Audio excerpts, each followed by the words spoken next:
Company নিচ্ছে দুধের স্বাদ আর খামারিদের মনে বিষাদ। বাজারে প্রতি লিটার তরল দুধের দাম প্রায় 100 টাকা হলেও খামারিরা পাচ্ছে 40 থেকে 50 টাকা। এ নিয়ে প্রান্তিক খামারিদের মনে যন্ত্রণার দহন। কেন খামারিদের মনে বিষাদ আর কেনই বা দুধের স্বাদ কোম্পানিগুলো নিচ্ছে, সেই বিষয়ে সমকালে আজ একটি বিশেষ প্রতিবেদন প্রকাশিত হয়েছে। সেই বিষয়ে কথা বলতে আজকের সংবাদ পর্যালোচনায় আমাদের সঙ্গে যুক্ত আছেন সমকালের সিনিয়র রিপোর্টার জাহিদুর রহমান। তার কাছ থেকে বিস্তারিত জানবো। জাহিদুর রহমান, সংবাদ পর্যালোচনায় আপনাকে স্বাগত জানাচ্ছি। জি, আপনাকে ধন্যবাদ। কোম্পানিগুলো কিভাবে দুধের স্বাদ নিচ্ছে আর খামারিদের মনে বিষাদ কেন? জি, এখানে আসলে দুইটা ফ্যাক্টর কাজ করেছে। আসলে কর্পোরেট কোম্পানিগুলো, যেমন ধরেন আপনার প্রাণ, আড়ং, তারপরে আকিস এবং আমাদের সরকারি কোম্পানি যে আপনার মিল্কভিটা, এছাড়া আরো বেশ কয়েকটি কোম্পানি আছে যারা আপনার প্যাকেটজাত দুধ এবং গুঁড়া দুধ এবং দুগ্ধজাত বিভিন্ন পণ্য বাজারে বিক্রি করে। তো তাদের অনেকগুলো কোম্পানি হচ্ছে কন্ট্রাক্ট ফার্মিং করে। আপনার যেমন আপনার খামারিদের সঙ্গে একটা কন্ট্রাক্ট থাকে যে খামারিদের কাছে বিনিয়োগ করে, সেটার বিনিময়ে তারা দুধ খামারিদের কাছ থেকে কিনে নেয়। এর মধ্যে মিল্কভিটা একটা সমবায় কোম্পানি। তো মিল্কভিটা আপনার সারা দেশে তাদের খামারিদেরকে নানাভাবে বিনিয়োগ করে। মিল্কভিটার আসলে উদ্দেশ্য হচ্ছে খামারিদের উন্নয়ন। তো মিল্কভিটা তাদের খামারিদের দুধগুলা কিনে আনে। তো এখানে আসলে কোম্পানিগুলো 2022 সালে কিন্তু একবার দুধের দাম বাড়িয়েছিল। তখন কিন্তু দুধের লিটার ছিল আপনার 80 টাকা, তখন তারা 90 টাকা করেছিল। এখন আবার 90 টাকা থেকে 100 টাকা করে দিয়েছে গত নভেম্বর থেকে। এখন দুধের দাম বাজারে 90 টাকা লিটার, তরল দুধ। কিন্তু আপনার এর বাইরে গুঁড়ো দুধের দাম বেড়েছে আপনার 500 থেকে 600 টাকা করে। এর বাইরে আপনার মিষ্টি, দই, ছানা কিংবা কেক, বেকারি পণ্য সবকিছু কিন্তু দাম বেড়েছে। দুগ্ধজাত যত প্রোডাক্ট সবগুলোর দাম, ঘিয়ের দাম বেড়েছে। কিন্তু খামারিরা 2022 সালে যেই দামে দুধ বিক্রি করতো কোম্পানির কাছে, এখনো সেই দামে আছে। খামারিরা 40 থেকে 50 টাকা, কোথাও 45 থেকে 50 টাকা, 55 টাকায় বিক্রি করে কোম্পানির কাছে। সে একই দামে এখনো বিক্রি করতেছে। এখন এখানে বিষয় হচ্ছে খামারিদের একটা প্রশ্ন যে কোম্পানি যদি দাম বাড়ায় তাহলে আমাদের দুধের দাম বাড়বে না কেন? এখানে দুই ধরনের কথা উঠছে। কোম্পানিগুলোর কথা হচ্ছে তাদের কস্টিং বেড়ে গেছে, পরিবহন কস্ট, জ্বালানি খরচ, বিদ্যুৎ খরচ, আদার্স অন্যান্য আরো যে আনুষঙ্গিক তাদের খরচ বেড়ে গেছে। এই কারণে তারা 10 টাকা দাম বাড়াতে বাধ্য হয়েছে। কিন্তু খামারিদের কথা হচ্ছে যে তাদেরও তো উৎপাদন খরচ বেড়েছে, প্রত্যেকটি গোখাদ্যের দাম বেড়েছে, আদার্স বিদ্যুৎ বিল বেড়েছে, নানা ধরনের খরচ বেড়েছে, কিন্তু তারা এখনো আগে যে দাম সেই দামে পেয়েছে। প্রান্তিক যত খামারি আছে তাদের সবারই কি এই নির্ধারণ, মানে 40 থেকে 50 টাকা করে সবাই পাচ্ছে? না, এটা এক এক কোম্পানি এক এক রকম। আপনার যেমন মিল্কভিটা 45 থেকে 50 টাকা, সেটা ফ্যাট অনুযায়ী, দুধের মান অনুযায়ী আসলে দামটা নির্ধারণ হয়। তো এইভাবে এক এক কোম্পানির এক এক রকম। আমি খোঁজ পেয়েছি, খামারিরা আমাকে বলছে যে 45 থেকে সর্বোচ্চ 50 টাকা তারা পাচ্ছে। কোম্পানি ভেদে পার্থক্য আছে। গোখাদ্যের দাম বাড়ছে বলছিলেন, এটা কতটুকু বেড়েছে? জি, গোখাদ্যের দাম গত 2 বছরে আপনি জানেন আমাদের ডলার সংকট, আমাদের বেশিরভাগ গোখাদ্য কিন্তু আমদানিকৃত খাদ্য। আমাদের আসলে একসময় বড় বড় গো চারণভূমি ছিল, চরাঞ্চল ছিল, সেখানে কিন্তু গবাদি পশু বিশাল চরাঞ্চলে কিন্তু ঘুরে বেড়াতো এবং ঘাস খেয়ে মূলত খামারগুলো চলতো। গরুকে তারা ঘাসে খাওয়াতো। কিন্তু নানা কারণে এখন কিন্তু আমাদের গোচারণ ভূমিগুলো সব ধ্বংস হয়ে গেছে। এর পরিপ্রেক্ষিতে আপনার বিভিন্ন গোখাদ্য কিন্তু আমাদের আমদানি করতে হয়। যার কারণে আমদানিকৃত গোখাদ্য, ইউক্রেন যুদ্ধ, রাশিয়া ইউক্রেন যুদ্ধ, তারপরে আপনার ডলার সংকট, এসব কারণে কিন্তু সবগুলো গোখাদ্যের কিন্তু দাম বেড়ে গেছে। আমি যতটুকু খবর পেয়েছি, বাংলাদেশ ডেয়ারি ফার্মার্স অ্যাসোসিয়েশন আমাকে একটা পরিসংখ্যান দিয়েছে। তারা বলছে যে 40% বেড়েছে গোখাদ্যের দাম গত 2 বছরে। এবং শুধু গোখাদ্য না, আপনার গবাদি পশুর ওষুধ, ভ্যাকসিন, এগুলোর দামও কিন্তু 40 থেকে 50% আগের চেয়ে বেড়েছে। এর বাইরে বিদ্যুৎ, আপনি ডেয়ারি সেক্টরে কিন্তু আপনার কৃষির মতো বিদ্যুৎ বিল না। সেখানে ডেয়ারি সেক্টরে, কৃষিতে কিন্তু বিদ্যুতে একটা প্রণোদনা দেয় সরকার, কিন্তু আপনার ডেয়ারি সেক্টরে এখনো বাণিজ্যিক বিদ্যুৎ বিলে তাদেরকে দিতে হয়।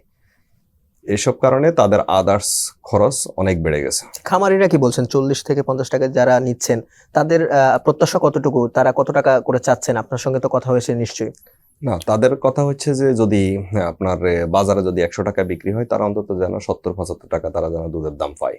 কারণ যে খামারগুলো কোম্পানির সঙ্গে চুক্তি নেই, তারা কিন্তু 60-70 টাকায় দুধ বিক্রি করছে বিভিন্ন চা দোকানে বা বাহিরে বিক্রি করছে, হোটেলগুলোতে বিক্রি করছে, কিন্তু কোম্পানির সঙ্গে চুক্তি থাকার কারণে তারা কিন্তু কম দাম পাচ্ছে। তো 40 টাকা থেকে 50 টাকা যারা বিক্রি করছেন তাদের দাবি এখন 70 টাকা থেকে 80 টাকা বা 60 টাকা থেকে 70 টাকা, এটা আশা, তাদের প্রত্যাশা। জি। তাহলে তো কোম্পানিগুলো আরো দাম বাড়িয়ে দিবে, সেক্ষেত্রে ভোক্তাদের অবস্থানটা কি হবে? না, ভোক্তাদের অবস্থা এমনিতেই নাজুক, কারণ এক লিটার দুধ তাদের 100 টাকা দিয়ে কিনে খেতে হচ্ছে এখন। কিন্তু খামারিদের কথা হচ্ছে যে 70 টাকায় যদি তাদের কাছ থেকে দুধ নেয় তাতেও কোম্পানির লাভ থাকবে। কিভাবে সেটা? হ্যাঁ, সেটা হচ্ছে আপনার এখানে যেমন আপনার এখন 50 টাকা দিয়ে যদি একজন কোম্পানি, তাহলে কিন্তু সে 50% লাভ করছে। খামারির কথা হচ্ছে সর্বোচ্চ 30% সে লাভ করুক, মানে তার 15% খরচ আর 30% সে লাভ করুক। কারণ কোম্পানি তো এখানে নিজে কোনো উৎপাদন করছে না, দুধ উৎপাদন করছে খামারিরা। সেই দুধটা কোম্পানি নিয়ে এসে শুধু প্রসেসিং করছে আর প্যাকেটজাত করছে, এখানেই তার খরচ, আর বাজারজাত করছে, এটাই তার খরচ। তো এখানে খামারির কথা হচ্ছে যে তারা ক্রয় মূল্য থেকে 30% লাভ করুক, তাতেও কিন্তু তাদের লাভ থাকবে। তো এখানে খামারিদের দাবি হচ্ছে যে আপনার এটা শক্তভাবে নিয়ন্ত্রণ করা হোক, বাজার তদারকি করা হোক, প্রয়োজনে এটা নিয়ে একটা গবেষণা করা হোক, উৎপাদন খরচ কত, তাদের প্রসেসিং খরচ কত, এটা হিসাব করে একটা মূল্য নির্ধারণ করে দেওয়া হোক। এটা হচ্ছে খামারিদের দাবি। খামারিদের এছাড়া আর কি কি প্রতিবন্ধকতা আছে এখন?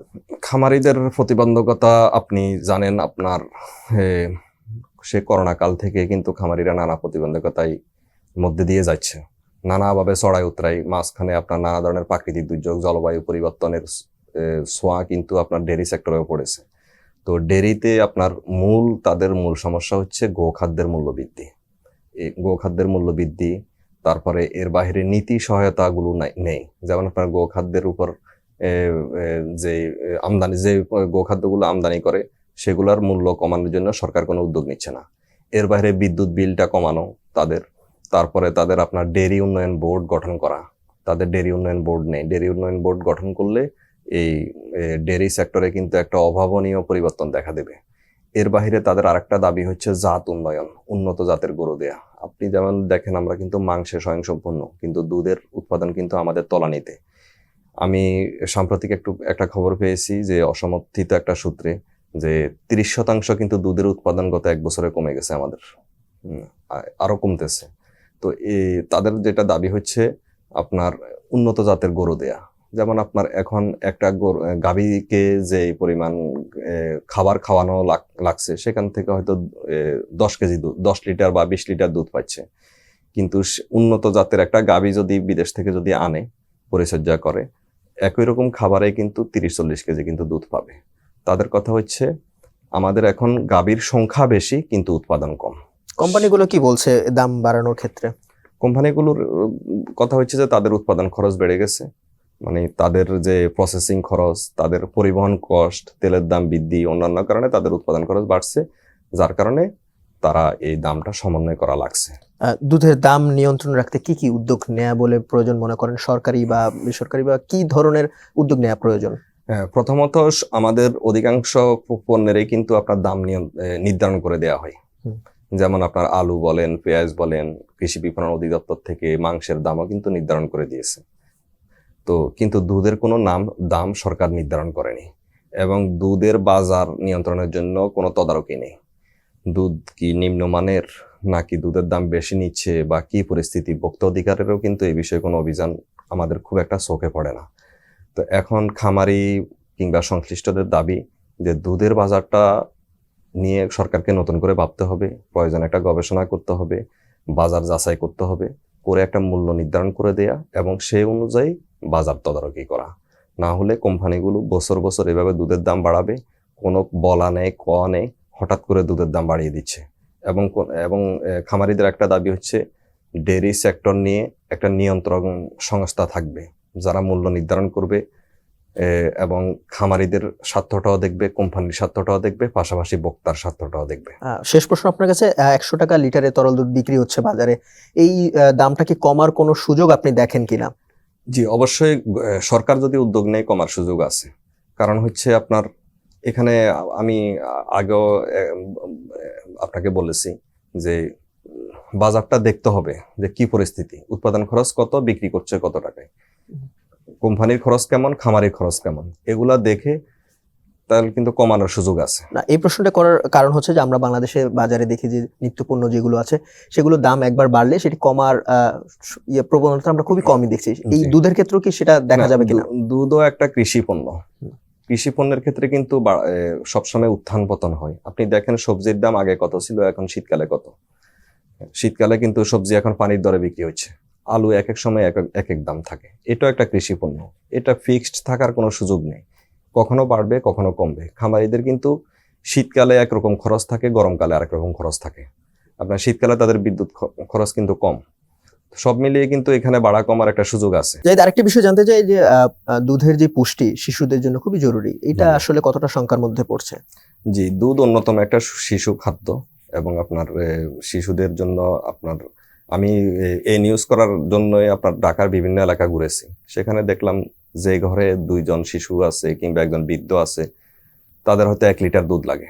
এখন নিম্ন আয়ের একটা পরিবারে 1 লিটার দুধে দৈনিক 100 টাকা চলে যাচ্ছে, যার কারণে অনেকে কিন্তু দুধ কেনা বন্ধ করে দিয়েছে, অনেকে পরিমাণ কমিয়ে এনেছে। এতে কিন্তু আমাদের পুষ্টিহীনতার একটা ঘাটতি দেখা দেবে, দীর্ঘমেয়াদী একটা সমস্যা পড়বে এবং আমাদের শিশুদের উপরে এই দীর্ঘমেয়াদী প্রভাবটা পড়বে।